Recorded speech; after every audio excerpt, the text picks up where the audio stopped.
The sports you love, the teams you can't live without. Get a sense of urgency! This is Jake Scott and Ben Anderson on 97.5 The KSL Sports Zone.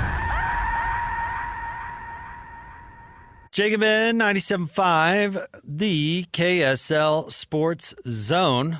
Want to remind you to join Hanson Scotty coming up tomorrow from noon to 3 at Sound Sleep Medical, 8941 South, 700 East in Sandy. Ben, Brice Sensabaugh had a baller weekend. Mm-hmm. What did he do against Miami? 34 points against Miami? Yeah, career high 34. 27 points the very next night against Orlando. He was 5 of 6 from 3. I mean, he had 2 really great games.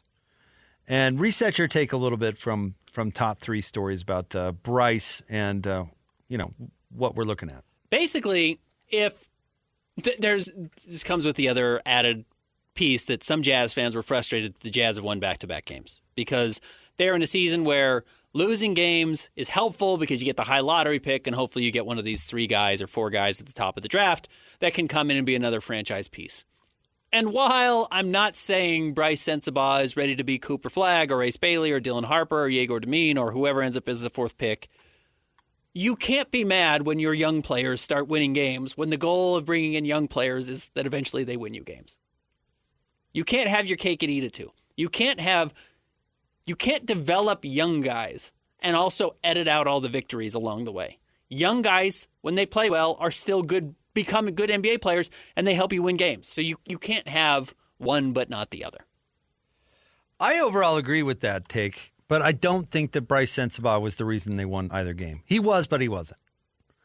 And I thought Mike told a really good story yesterday in the pregame when we were talking about this.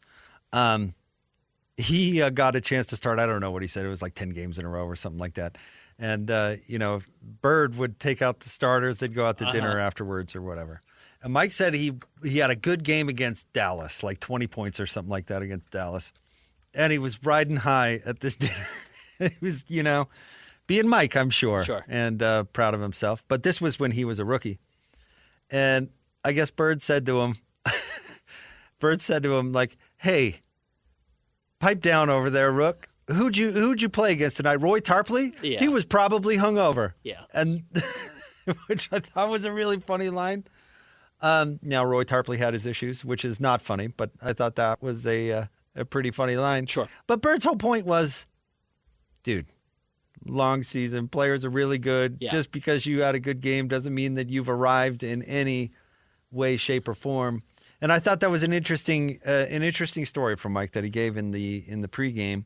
And I'll say that Brice Sensabaugh played really well, but Miami is way under-talented.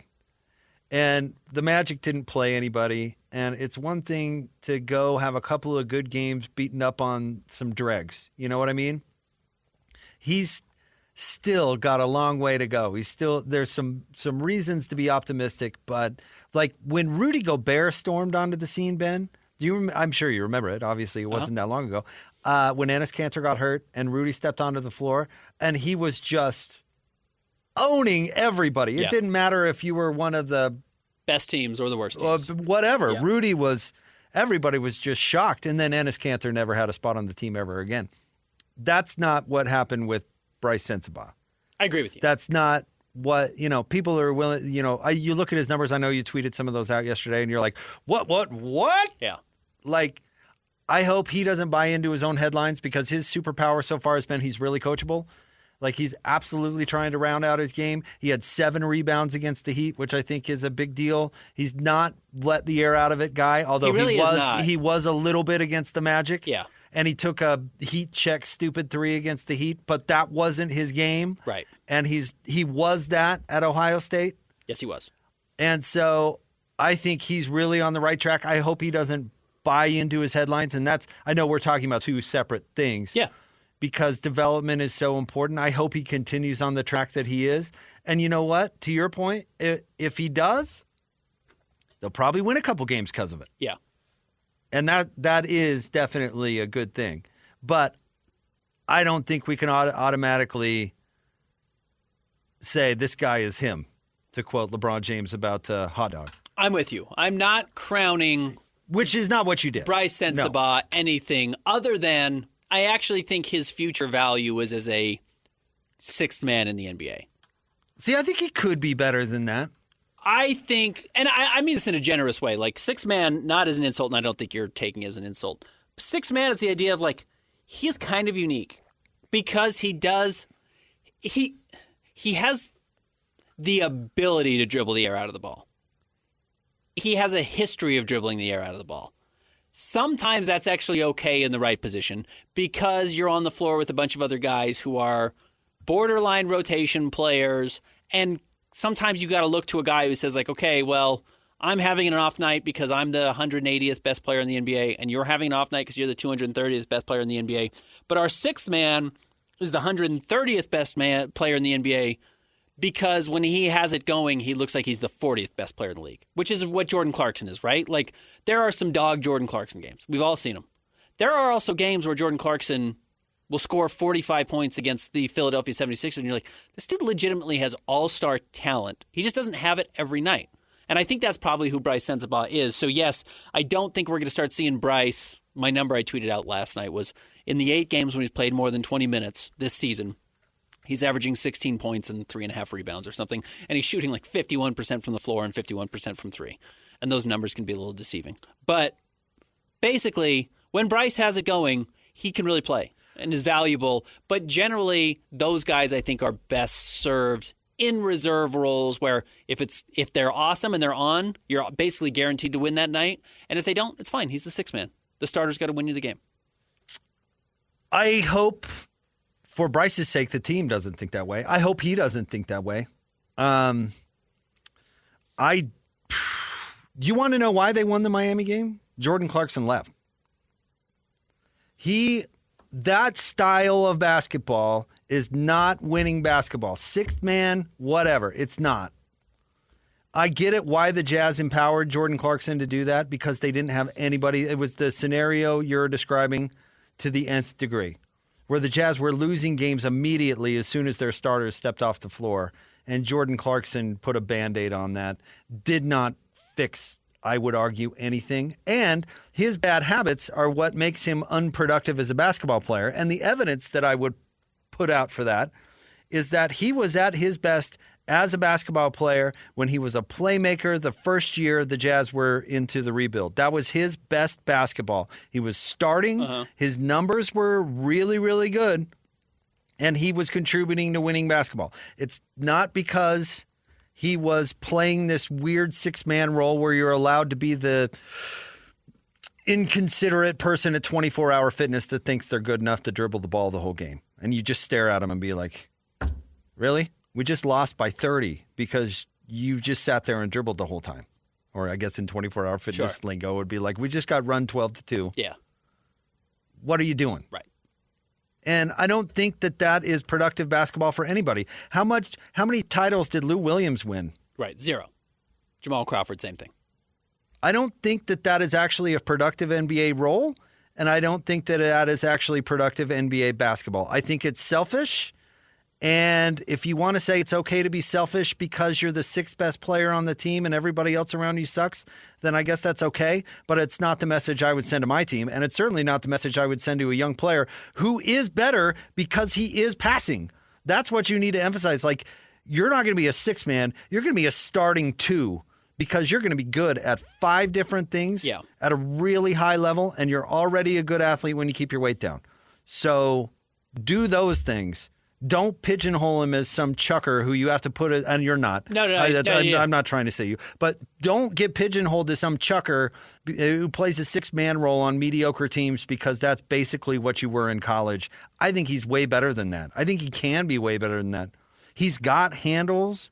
I mean, what's the difference between he and Johnny Juzang right now? Johnny Juzang can't dribble. Yeah, he can't dribble. Yeah. Sensabaugh has some playmaking tendencies. Yep. He's not a bad passer. He can guard because he's bigger. He actually has something that we've talked about a lot, which doesn't exist actually all that much in the NBA. It's his superpower. Will Hart even talked about it in the pregame. I think you probably remember this a couple of days ago. His superpower really is that he is so big. Like, Brice is a heavy person and not overweight. That is something that not right now. Not right now. But man, his frame is huge. Yeah. And he uses it the right way. Right. Like he just bullies other players out of the way and gets to his spots. And he's such a great shooter that when he gets to those spots, he's really effective. To the point where Johnny Juzang, as strong as he is now compared to when he came to the league, is never going to have those hips, is never going to have those shoulders, is never going to have that physical weight on him to get places. So to your point, he has more upside as the type of guy who can carry that offensive load. And what did Coach Chiez always tell us? Like, you got to trust that it's going to come back to you when you pass it. Yeah. You know? Like Jordan Clarkson, and again, I'm picking on Jordan. I'm sorry to do so. But Jordan Clarkson doesn't play like he trusts that it's going to come back to him. And I think Sensabaugh can be more than that. So I hope he doesn't fall in love with the scoring, because I don't think that's actually what's made him have a very good developmental year. But some agents in his ear saying you just scored 30. This is the quickest way to, you're a huge deal. $20 million a year, which is probably true because there's a lot of dumb general managers out there, and thus the agent always wins in these arguments. But I hope he remains coachable and rounds out his game. I mean, honestly, a two-guard that digs out 7 rebounds to go along with his 34 points, you love that. Love it. I will defend Jordan in the sense that I think specifically what Jordan does when he's playing for a losing team doesn't matter. When you're playing for a winning team, I think it really matters, which again, I think Jordan in 2022, that first year of the rebuild, and he was playing a little bit differently. You're right. He was more of a facilitator, but can help you win games. And I think he clearly made a big difference on like that team in 2019, 2020 when they acquired him. And then certainly 2020, 2021 when he won 6-man, like was effective and was a helpful player and can be a helpful player. I don't think it matters that much on a 9-win team. Those types of guys who score a lot don't matter that much on teams that aren't winning games anyways, but they are a nice plus on teams that are winning 45, 50 games. Quinn Snyder was convinced there was a need for that, and I'm not. Okay. I find the leash that Quinn Snyder gave Jay Crowder offensive. And I get why he did it. I heard the argument that if you're going to pour it on out there on both sides of the ball, then you get some freedom to shoot. And you know what? I kind of like that at its core. But you cannot convince me that Jay Crowder heaving a boulder from 30 feet made the Jazz better. There's no way. And yeah, I think Jordan Clarkson at times made the Jazz better, but I think empowering Jordan to play that way actually had some negatives too. And certainly on a young team where you don't want Brice Sensabaugh to play that way. Why did Jared Butler fail? He didn't round out his game. Yep. He thought he could be the same guy that he was at Baylor. Brice Sensabaugh is never, this is unfair to him, I suppose, but never going to be James Harden. I agree with you there. Right. But you can't tell me that he's not going to be I don't mean to put it that, but he couldn't be the third to fourth best guy eventually on a really good team. Why not? And the direction, this is what I like about Brice a lot. The direction the NBA is headed right now really leans into Brice, which is guys who can dribble and shoot, and he's got to figure out the passing thing a little bit. He's like, just think, like he like throws bad lobs. He's actually a bad lob thrower. I think he can pass. I think he can. He throws one into the third row every now and again. But he has he has some weirdly like just bad passes. But I think he can dribble and shoot, and I think the passing will come, and he's even shown some of it with the G League. That will really benefit him. And by the way, when I say he can shoot, like he can really shoot. Yeah, or he has lately, certainly. He can really shoot, and he shot really well at Ohio State. So he's like a shooter who can do those other things well, and then has some great physical gifts as well that we mentioned earlier. So the league is trending into guys like Brice Sensabaugh and probably moving further away from guys like Jordan. It was kind of funny. He just fell out of bounds against Miami. Uh-huh. But actually, that in a weird way was a smart play, too, because if he just saved it under his own hoop, he'd give up the number one rule. A layup. Yeah. Now, he probably should have just called timeout. Or chucked it to the other end of the court and just said, like, well, we'll reset the defense and hopefully my guy's down there.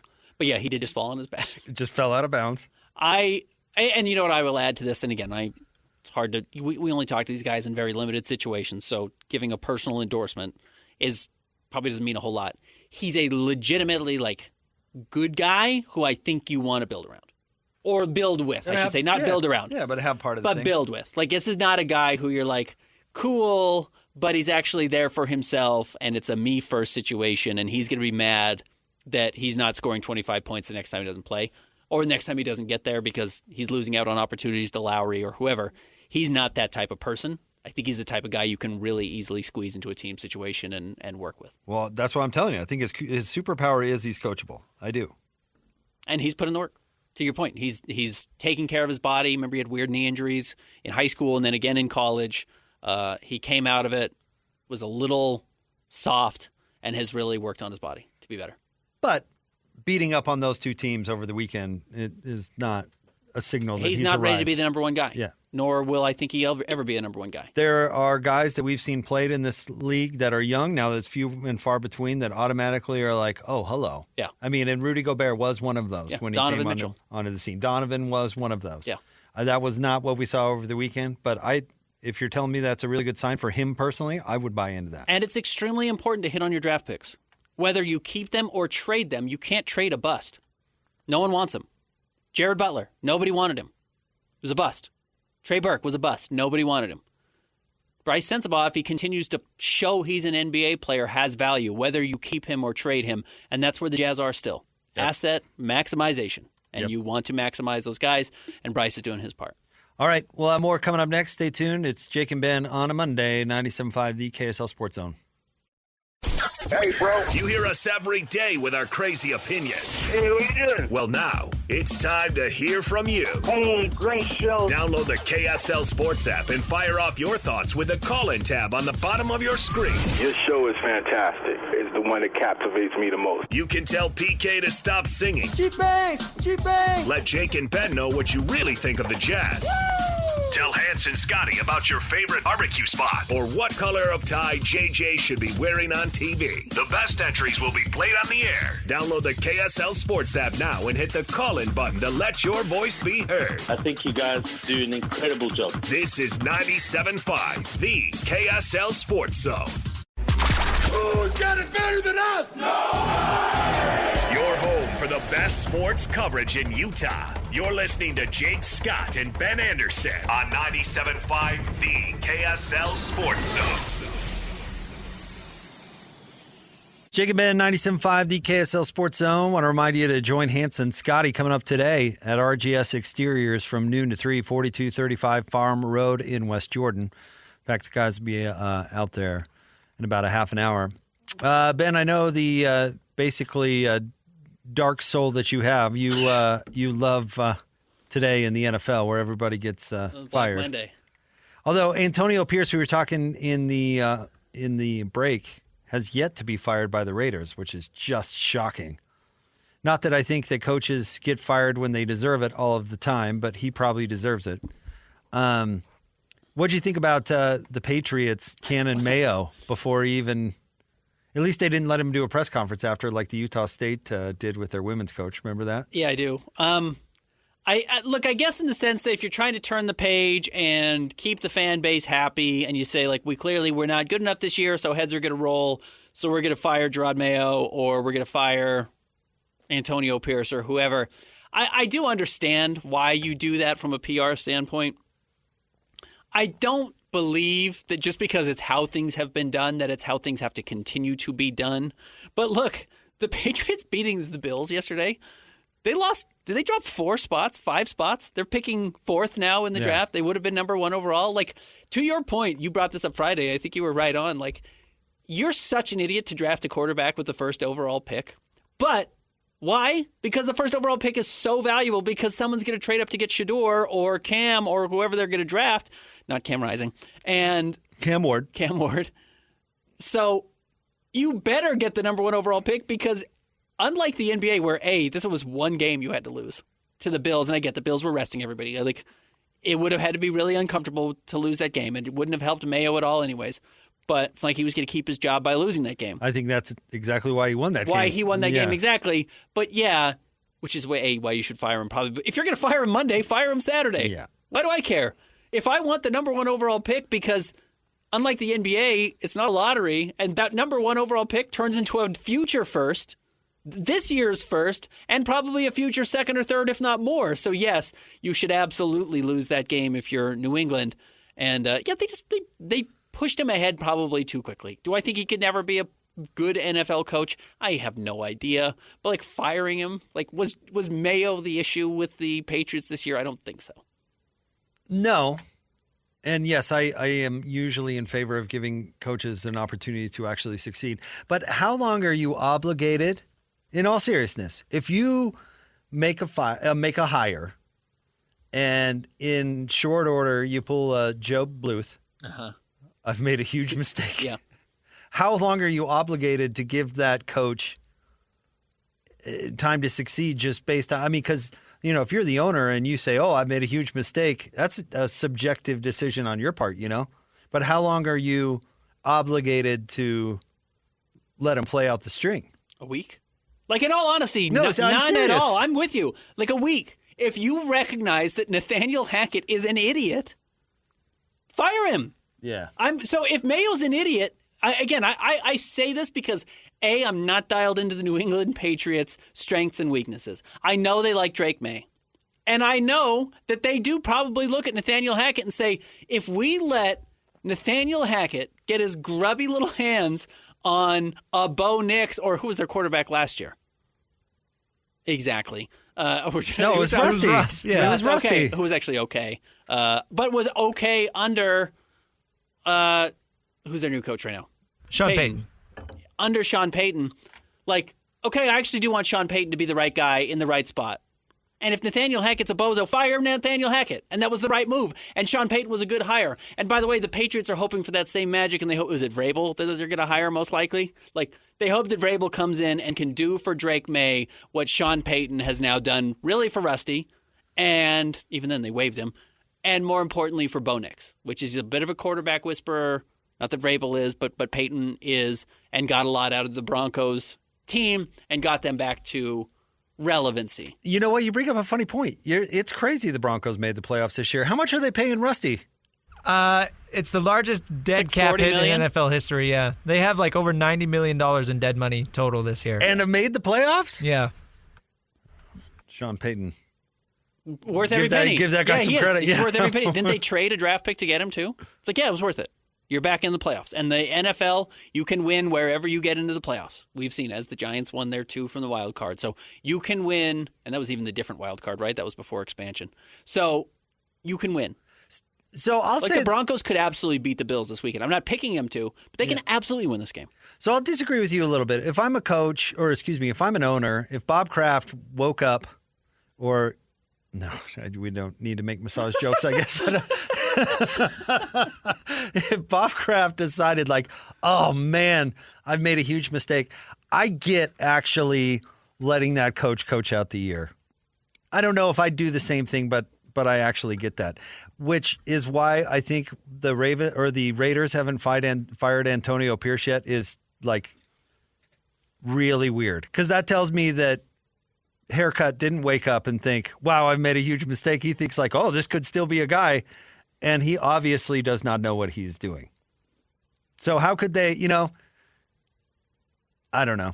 It like Doug Peterson, should he have gotten it? I think so. He did a good job 2 years ago, Sure. But man, you lose all progress and you pay a quarterback a handsome amount of money and then just flush the season? Well, I don't know. It's a weird dynamic, because how long should you give? Like Doug, I do think is a good coach, but how long do you give a good coach until you say, yeah, it's not working? okay, this brings up a much bigger conversation that I'm actually really curious about having with you. And it kind of leans into whether you're an optimist or a pessimist, or how you view people in general. Okay. And we were actually kind of talking about this with the Fox Sports 1 debacle. If you haven't followed it, it's pretty funny and interesting. It's not funny. It's interesting. It's inspired funny tweets. It has brought out the funniest part of social media, probably some really toxic stuff, and I haven't seen that, but I'm sure There's it's a lot there. of hate out there, yeah, but it is But funny. it's interesting. But it comes down to how you view organizations. And here's my question for you, because I have developed an opinion over 10 plus years I've been doing this now, and you've been doing it for 20. Do you think any organization knows how to fix it? And I mean fix it anything. Like Bob Kraft, by all accounts, is a good owner because he has 7 Super Bowls in the time that he's there. Has been a successful owner. Do you think he knows how to fix whatever problems come across his desk for the New England Patriots? No. Okay, the Maras own the Giants, or do they own the Giants? Great owners, right? Won Super Bowls, history of success. They're in the dumps right now. Do you think they know how to fix it? No. The Rooneys own the Steelers. Steelers are always relevant, always good. When things go really bad, do you think they know how to fix it? I do not. Well, so hold on. There's more depth to this question, There is. but I'll let you finish your point. essentially my question is, do we actually think anyone in any sport actually knows how to like write a detailed plan? This goes back, by the way, to Danny Ainge saying like, everyone wants a plan. There's no plan. Quit waiting for a plan. There's a hope. There's an idea. There's a bit of a roadmap, but you don't execute step 1, step 2, step 3 to get to the final destination and just win a championship or be good again. Like, I don't actually think anyone knows how to fix anything.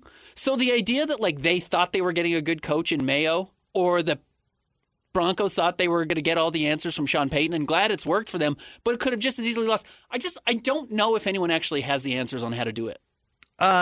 You're getting to a bit that I did when you were gone. The what's the plan, Phil, with Claire Dunphy. You know, Phil's on the hood of the car as the car is rolling down a mountain, and she yells, what's the plan, Phil? And he's like, what do you mean, what's the plan?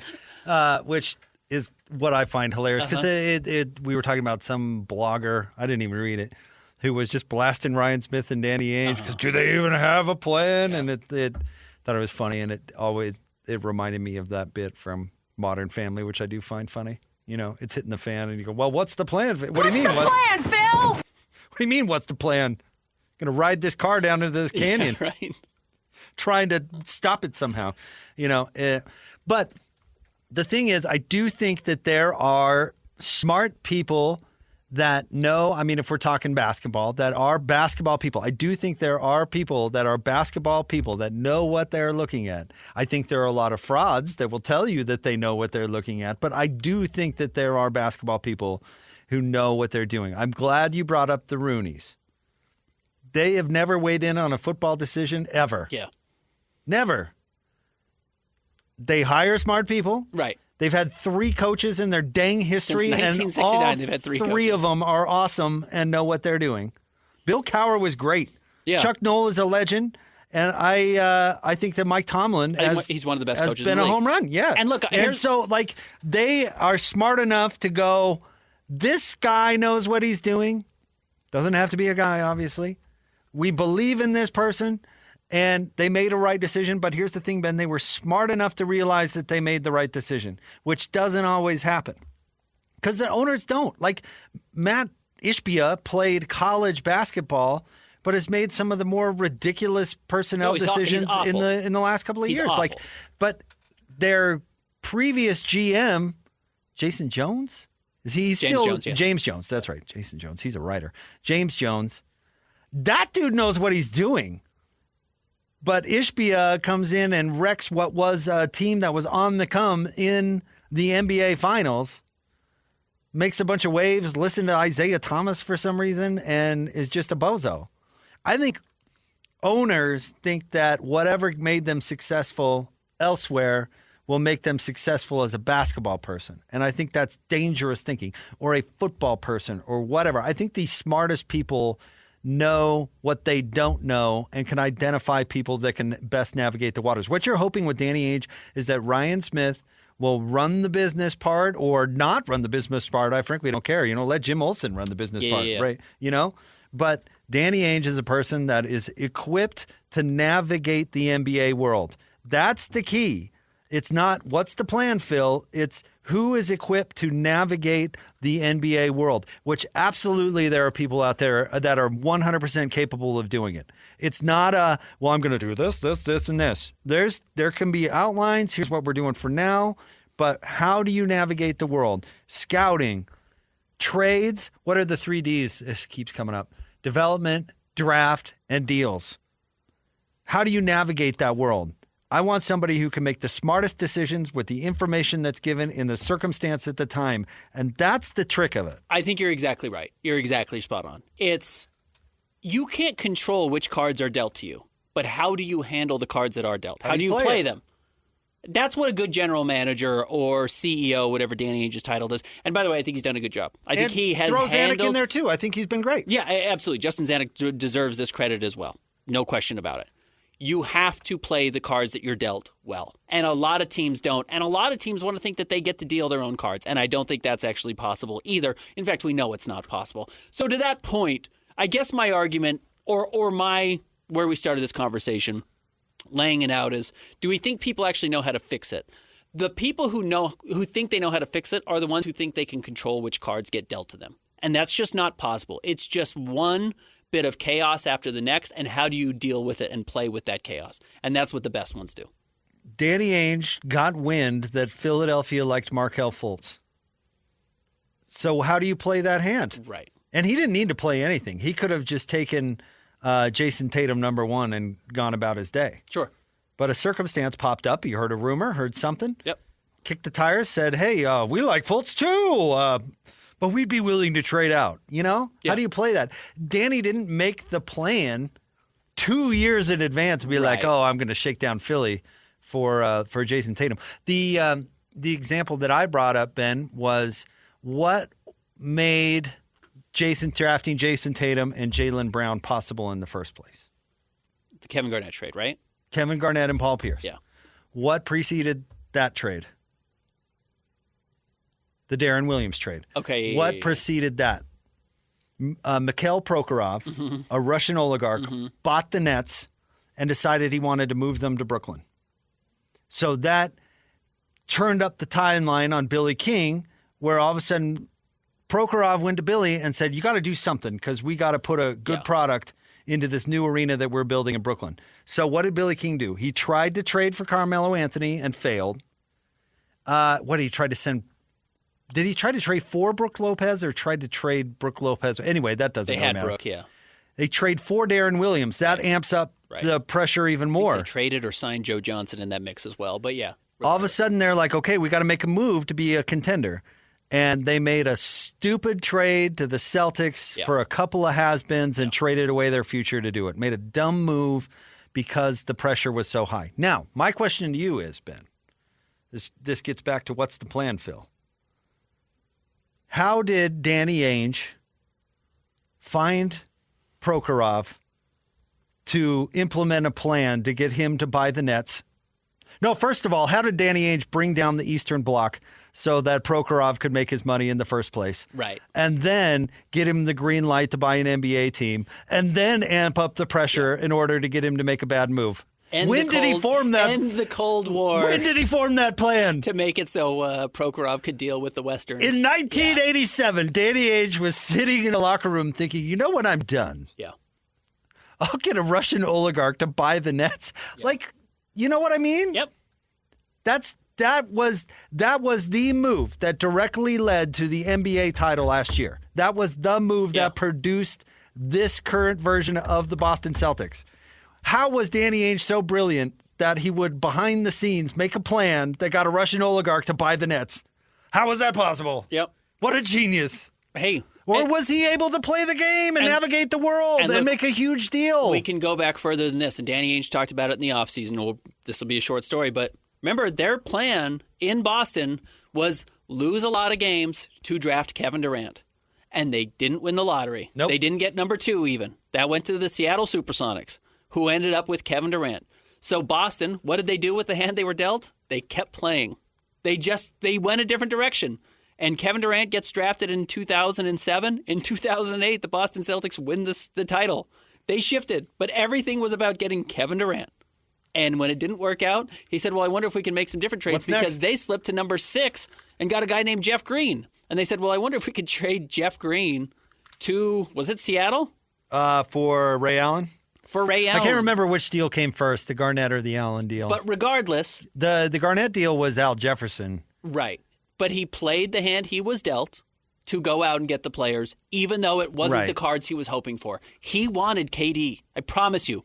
He wanted to draft Kevin Durant and have that be the face. And he said, we didn't get the right K, so we're going KG instead of KD, and they won a title. And that has enshrined Danny Ainge as a genius. That it allowed him to make more moves down the line, like getting Jason Tatum and Jaylen Brown. But yes, to that point, the idea of a plan, sometimes the best option is not the one you laid out. Sometimes it's your reaction to when things go wrong, and that is what Danny Ainge and Justin Zanuck have done well during their career. And I guess this goes without saying, I think, but this doesn't mean that they're just taking a nap in their office until the phone rings. That's not it. I mean, how do you play the game? How do you navigate the world? You can apply, I think, this to anybody's profession. Mm-hmm. You know, how do people operate within their profession? Some people do it smartly. Some people don't. I've seen talented people come into the sports radio business and leave because they couldn't play the game. Yeah. Because they didn't know how to operate within this system. Yeah. And man, if you want to apply to the Fox Sports thing, I mean, sometimes the system gets totally gross and corrupt. Brutal. And the people who operate within it are totally gross and corrupt. Yeah. And that's really unfortunate. That's a bad example of it. But when it comes to the NBA or the NFL or the NHL for that matter, I mean, do you hire a smart person that can make the correct decisions? The GM for the Utah Hockey Club, Bill Armstrong. I give him a lot of credit because he was required to make a bunch of moves that he didn't want to make. Develop players and then ship them off because they couldn't pay them. Alex Morello wouldn't pay anybody. So I think a lot of times the best GMs are the ones that are handed a S sandwich. Uh-huh. Like, why does Billy Beane get so much credit in Oakland? Right. Because he was handed a bad hand. Yeah. And how did he play it? How do you play it? Those are the best ones. You know, how do you play it? You've got Alex Murillo telling you that he's not going to pay a dang dime to any of your good players. So what are you going to do? Yeah. How do you still do a good job? How do you put the best team out there? Those are the best ones. How do you navigate the world? How do you play the game? And, you know, I think Kevin O'Connor played it conservatively, but he usually played it pretty well. He did. He played it well. I think Dennis played it conservatively. I think he made one or two big mistakes, but I think he also played it well. Yeah. Scott Layden played it pretty well when he was here with John and Carl. You know, Frank Layden certainly played it very well. Yeah. Now, he had his mistakes too. Of course. You know? So it's who do you hire to make those decisions when they're, you know?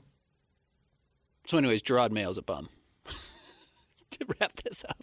The funny thing is, if they would have fired him before the game, like you mentioned, they likely would have lost with an interim coach and had the number 1 pick. Yeah, it's the right move. Stay tuned. Wrapping it up next. Jake and Ben, 97.5, the KSL Sports Zone. Ladies and gentlemen, may I present... This is JJ and Alex. Connor Pay joins us here on JJ and Alex. Kalani's culture is starting to take form. This culture of love and learn and belief. You know, love will take you a lot farther than fear ever will. The hard part is that genuine love for your teammates is really hard to manufacture. I think that's what we were able to do this year. There was a genuine desire to be better for your teammates. And that's one of the unique things about coming to BYU. I don't think there's very many other programs in the country that are built that way. You know, I hope the younger leaders on the team can kind of take what we've done this year and build on it, and that culture can continue to grow, because I think it's going to build a fantastic program. Not just one great team, but a great program. That's where BYU's headed. Catch JJ and Alex afternoons from 3 to 6. Presented by G2G Bars on 97.5, the KSL Sports Zone. What's that? Whether it's the Jazz, Utes, Cougars, or Aggies, these guys have got you covered. Time to eat, fellas. You're locked on to Jake Scott and Ben Anderson. 1, 2, 3, move it. On 97.5, the KSL Sports Zone. Two niggas on the airways, talking sports. They got him Matrix and also loves his tie-dye. Ben's got style with his scarves. Oh my. I could do this all day. Jake and Ben, 97.5, the KSL Sports Zone. Jake Scott, Ben Anderson. One thing we haven't touched on in this whole conversation about the Jazz and whether winning is good or bad is that, and I think you probably agree with me again, as our whole conversation in the last segment was about good coaches and bad coaches. I'm just like, and you got to be careful with this. I'm a full-on believer, though, that Will Hardy is capable of winning games as a head coach. Oh, I think he proved that last year. And he did it 2 years ago. But, yes, last year, too. No, well, 2 years ago, 2 years ago, I don't count. Last year is my evidence. I'll explain why I'm not. 2 years ago, it's impossible to break down a team overnight. Mm-hmm. So they still had talent going into the season, and people thought the hot start was so fluky. It wasn't. It was because they had good players that were still on the team that were capable of winning games in the NBA. Last year, he had a team going in. He was trying to win. They were sucking. He made adjustments on the fly during the season that led to a crazy win streak in December and January that made all the fans mad because they were too good. It's because he figured out how to use John Collins, and he coached Colin Sexton to be a better player. And you can go through all these adjustments Brice right now. Oh, well, last year he made just all these crazy, threw the offense into the garbage can, came up with a new one, and guess what? It worked. It was really good. Yeah. What he did with Hot Dog and Colin Sexton simultaneously, the whole play hard and pass or you're not going to play, and dealing with something difficult like that, like you've got two players that aren't buying in, and how do you figure it out, and how he handled it, brilliant. Oh, do you remember one of the big narratives last year was you simply cannot play Walker Kessler and John Collins together for a second. It doesn't work in the slightest. There's a real argument that those are the Jazz's two best players this year. He figured it out. Better than Lowry. So he can coach. Yeah, he can coach. It's part of the reason I'm frustrated that how they're losing games, because he can coach. He has to try to lose He games. has to swallow his good coach. Absolutely. And do things that don't necessarily lead to wins. Yes, he does. I'm frustrated for him for that. And I Because guess I'm sure it sucks. The hard part of that, too, is, I guess, like, what if he's good enough to win now? You know what I mean? Like, but what if then they won't have a 14% chance of the number one pick. Like, what if he's good enough? And I don't think the Jazz's talent right now is good enough to get them to a title, and that's where they're trying to get to, and that's their ultimate goal. So I understand the approach they're taking. I really do. The question is, like, what if Will Hardy is good enough to solve some of the problems that they couldn't solve before because of a lack of talent? What if Will is good enough to solve those and doesn't necessarily need that 5 superstar level players to get there? He could have made the play-in last year. Yeah. I think he could have. Well, I would mean, have 2 years ago. And again, to your point, like, they were kind of accidentally just better than they thought, but easily could have gotten there. Easily. If they didn't submarine it in the after the trade deadline, after the All-Star break, basically, both years. And then you have to be careful not to hold Will Hardy to the standards of Quinn Snyder, which is, well, Quinn wasn't able to make the adjustments with that roster against either Dallas or the Clippers in those playoff series that cost them losses, which is why you blew this up in the first place. Well, what if Will can make those adjustments? And then maybe you don't need to blow the roster up because he can do things that the last guy couldn't. Well, Quinn Snyder was never asked to lose on purpose. That's true. Never. I mean, he had the rebuilding tools on the roster when he got there. And it actually didn't turn out to be the rebuilding tools in all circumstances, but Derek Favors, Enes Kanter,